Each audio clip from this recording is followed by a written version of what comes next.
I'm Pattu from freefincal. Yesterday, I wrote a post on young earners or new mutual fund investors starting multiple SIPs for very small amounts, and I said this is a mistake and should be avoided, or you should such investors should consolidate their investments. Rather than letting those SIPs run. And that post was met with quite a lot of opposition. You can see those 19 comments there. You can go and see those comments. So I don't know why people choose three large cap funds, four large cap funds. I'm talking about not only actively managed large cap funds. So I have seen people buy two index funds, two nifty funds, two nifty next 50 funds for very small amounts. I can understand if these people have crores of money and or at least like 75 lakhs, and I say okay, I don't want to put 75 lakhs in one AMC. Let me split it up into three. Fine, I will accept that kind of argument. But not when you have 3,000 rupees, 4,000 rupees you to invest every month, and you invest 1,000 rupees in each mutual fund and start SIPs. I mean, clearly there is no. Clearly these people don't have any idea of what portfolio management is, because these SIPs are going to grow in different amounts. Some of them will have higher returns, some of them will have lower returns. Clearly, nobody is going to rebalance among those identical SIPs. Identical meanings funds in the same category.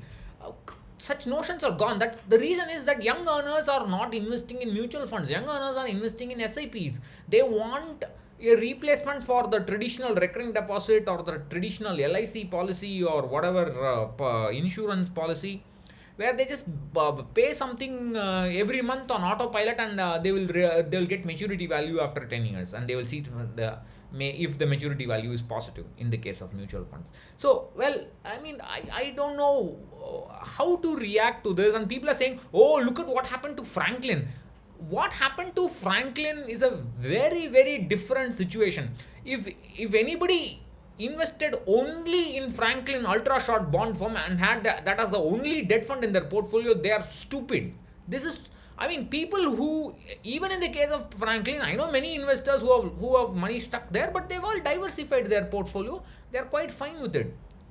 That's not what I'm talking about. I'm talking about buying.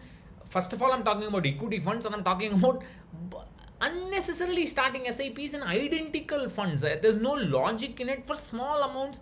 There's no averaging benefit in it. Some people said, oh, some fund will give me 8%, one fund will give me 10%. I will get some average now. I don't know what to say to this. I mean, this is just bizarre. It's just the whole point of a mutual fund is to buy a diversified stock portfolio. If you buy 10 stocks, some stocks will fail, some stocks will do well. Instead of that, you buy a diversified portfolio, the risk goes down, you get some kind of return. Now, people want diversification in identical mutual funds. I don't know how to even reconcile with that choice. Please don't.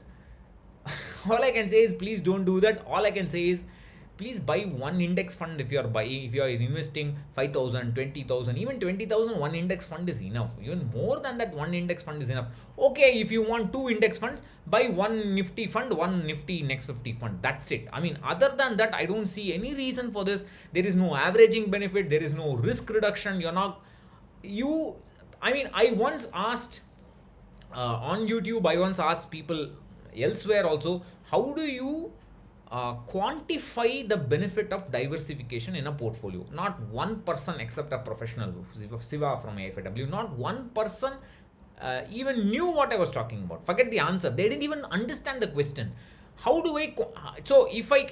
Diversification is adding another kind of entity in a portfolio, which is essential. In the sense that diversification is an essential risk reduction mechanism, and therefore it's essential. Buying same funds or similar kind of funds and doing small SIPs in them is diversification. And if you cannot even quantify diversification, forget about trying to find out the benefits of diversification. Nobody can. It's just, you're just saying it's potluck, you're just letting it go, you're just leaving it to luck, and without any kind of knowledge or even appreciation of the necessary for rebalancing portfolio management. This is just bizarre. I don't know what to say to it. Please don't start multiple SIPs for small amounts in funds in the same category. That's all that I can say. Thanks. Bye bye.